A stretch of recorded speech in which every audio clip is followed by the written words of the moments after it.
No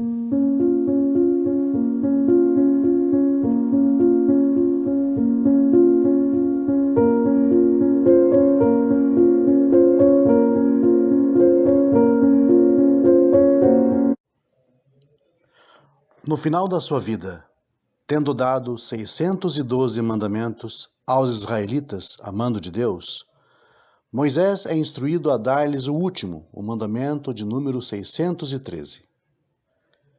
Agora, portanto, escrevam esta canção para vocês mesmos e ensinem-na ao povo de Israel. Coloque-o em suas bocas para que este cântico seja meu testemunho dentro do povo de Israel. Deuteronômio 31, 19. De acordo com o sentido claro do versículo, Deus está falando a Moisés e a Josué e está se referindo à canção no capítulo seguinte. Escutem, ó céus, e falarei. Ouve, ó terra, as palavras da minha boca. A tradição oral, no entanto, deu a esta passagem uma interpretação diferente e muito mais ampla, entendendo-a como uma ordem para que todo judeu escreva, ou que pelo menos tome parte da escrita de um Sefer Torá, um rolo da Torá. Disse Ravá: embora nossos ancestrais nos tenham deixado um rolo da Torá, é nosso dever religioso escrever um para nós mesmos. Como se diz: agora, pois, escreva esta canção e ensine-a ao povo de Israel. Coloque-a na boca deles, para que este cântico, esta canção, seja um testemunho para mim contra o povo de Israel. Sanhedrin 21b. A lógica da interpretação parece ser, primeiro, que a frase escrevam para vocês poderia ser interpretada como se referindo a todo israelita, de acordo com Ibn Ezra, não apenas a Moisés e Josué. Em segundo lugar, a passagem continua dizendo: Moisés acabou de escrever no livro as palavras desta lei, do princípio ao fim. O Talmud oferece uma terceira razão. E o versículo continua dizendo: para que esta canção seja minha testemunha dentro do povo, implicando a Torá como um todo, e não apenas a canção do capítulo 32 de Deuteronômio. Há algo de poético em ser este o último dos mandamentos. É como se Deus dissesse aos israelitas: não basta que vocês tenham recebido a Torá de Moisés, vocês devem renová-la a cada geração. A aliança não deveria envelhecer, ela deve ser renovada periodicamente. Assim, é por isso que até hoje os rolos da Torá ainda são escritos como nos tempos antigos, à mão, em pergaminho, usando uma pena, como eram os rolos do Mar Morto há cerca de 2000 anos. Em uma religião quase desprovida de objetos sagrados, ícones, relíquias, o rolo da Torá é o mais perto que o judaísmo chega de dotar uma entidade física, um objeto, da condição de santidade. E isso é um eufemismo. A Torá é, na verdade, menos parecida com um objeto e muito mais parecido com uma pessoa. Em sua presença, os judeus agem como se estivessem diante de um grande rei. Em Simchat Torá, dançam com ela como se fosse uma noiva. Se um desses rolos da Torá for danificado ou destruído, eles o enterram como se fosse um ser humano e choram como se tivesse perdido um parente. O judaísmo é a história de um caso de amor entre um povo e um livro, o livro dos livros. Se então aceitarmos o mandamento como uma referência a toda a Torá e não apenas um capítulo, qual seria o sentido do termo canção, shirá, aqui? Agora, portanto, escrevam para vocês esta canção. A palavra shirá, que significa canção, cântico, aparece 5 vezes nessa passagem. É claramente uma palavra-chave. Por quê? Sobre isso, 2 estudiosos do século XIX ofereceram explicações impressionantes. O Netziv, Rav Naftali Tzvi Yehuda Berlin, acredita que toda a Torá deve ser lida como poesia, não prosa. A palavra shirá, em hebraico, significa tanto uma canção quanto um poema. Na verdade, a maior parte da Torá é escrita em prosa, mas tem, argumenta o Netziv, Duas características da poesia. Primeiro, é alusivo ao invés de explícito. Seu texto é mais intuitivo do que aberto, deixa mais o não dito pelo que é dito. Em segundo lugar, como a poesia sugere camadas mais profundas de sentido, às vezes pelo uso de uma palavra incomum ou construção de certa frase. A prosa descritiva carrega seu significado na superfície.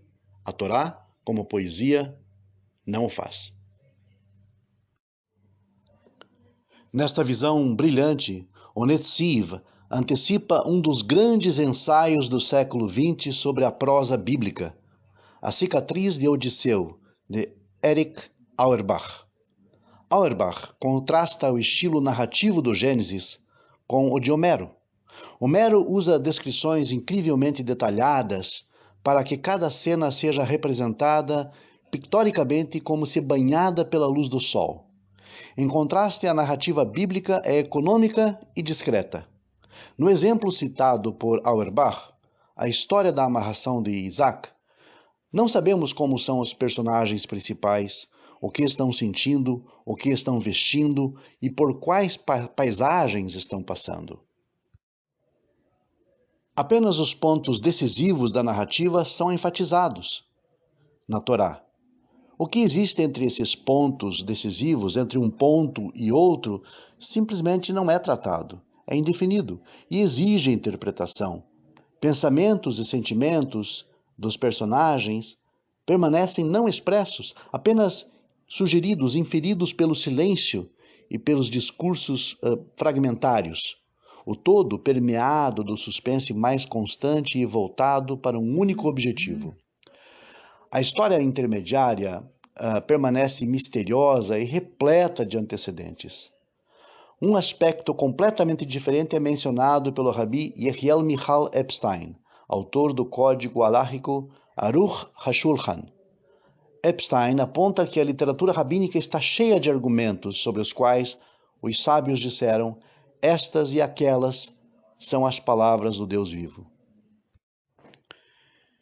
Esta, diz Epstein, é uma das razões pelas quais a Torá é chamada de uma canção, porque uma canção se torna mais bonita quando marcada para muitas vozes, entrelaçadas em harmonias complexas. E podemos sugerir até uma terceira dimensão. O mandamento de número 613 não é simplesmente sobre a Torá, mas sobre o dever de renovar a Torá a cada geração. Pois para fazer com que a Torá viva novamente, não é suficiente transmiti-la de forma cognitiva, como mera história e lei. Ela deve nos falar afetiva e emocionalmente. O judaísmo é uma religião de palavras, e, no entanto, sempre que a linguagem do judaísmo aspira ao espiritual, ela começa a cantar, como se as próprias palavras buscassem escapar da atração gravitacional de significados finitos. Há algo na melodia que sugere uma realidade além do nosso alcance, o que William Wordsworth chamou de sentido sublime. As palavras são a linguagem da mente. A música é a linguagem da alma. A música é fundamental para a experiência judaica. Os judeus não rezam e nem oram. Eles praticam daven. É um termo yiddish que significa recitar. E isso implica em literalmente cantar as palavras que eles dirigem aos céus. Tampouco leem a Torá. Em vez disso, cantam a porção semanal. Cada palavra com a sua própria cantilena. Mesmo os textos rabínicos nunca são meramente estudados. Os judeus os cantam com a canção particular conhecida por todos os estudantes do Talmud. Cada texto tem suas melodias específicas. A mesma oração pode ser cantada em meia dúzia de melodias diferentes, dependendo se é parte do serviço da manhã, da tarde ou da noite, e se o dia é um dia da semana, ou um Shabat, um festival ou um dos grandes dias santos. Existem diferentes cantilenas para as leituras bíblicas, dependendo se o texto vem dos livros mosaicos, da literatura profética ou dos Ketuvim, os escritos. A música é o mapa do espírito judaico, e cada experiência espiritual tem a sua própria tonalidade melódica distinta. O mandamento de número 613, renovar a Torá a cada geração, simboliza o fato de que, embora a Torá tenha sido dada uma única vez, ela deve ser recebida muitas vezes, pois cada um de nós, através de nosso estudo e prática, se esforça para recapturar a voz primitiva ouvida desde o Monte Sinai. Isso requer emoção, não apenas intelecto. Significa tratar a Torá não apenas como palavras lidas, mas também como uma melodia cantada. A Torá é a partitura de Deus, e nós, os que a advogamos, somos seu coro, os intérpretes dessa sinfonia celestial. E ainda que os judeus, quando falam, frequentemente acabam discutindo, quando cantam, eles cantam em harmonia, como os israelitas fizeram na passagem do mar. Porque a música é a linguagem da alma, e no nível da alma, os judeus entram em perfeita unidade do divino, que transcende as oposições dos mundos inferiores. A Torá é a canção de Deus, e nós, coletivamente, somos seus cantores. E como sempre, a nossa mensagem final: se você gostou desse vídeo, curta e compartilhe com seus amigos e contatos de redes sociais. Deixe seus comentários, que serão todos respondidos na medida do possível. Por aqui, você sempre terá conteúdo de qualidade sobre a Torá e a tradição monoteísta semanalmente. Estudos da Torá, textos e passagens polêmicas, lições da Torá derivadas da língua hebraica e seus mais intrigantes segredos. Se você ainda não está entre os inscritos, aproveite e clique no botão de inscrever-se e ative as notificações. Sejam todos sempre muito bem-vindos.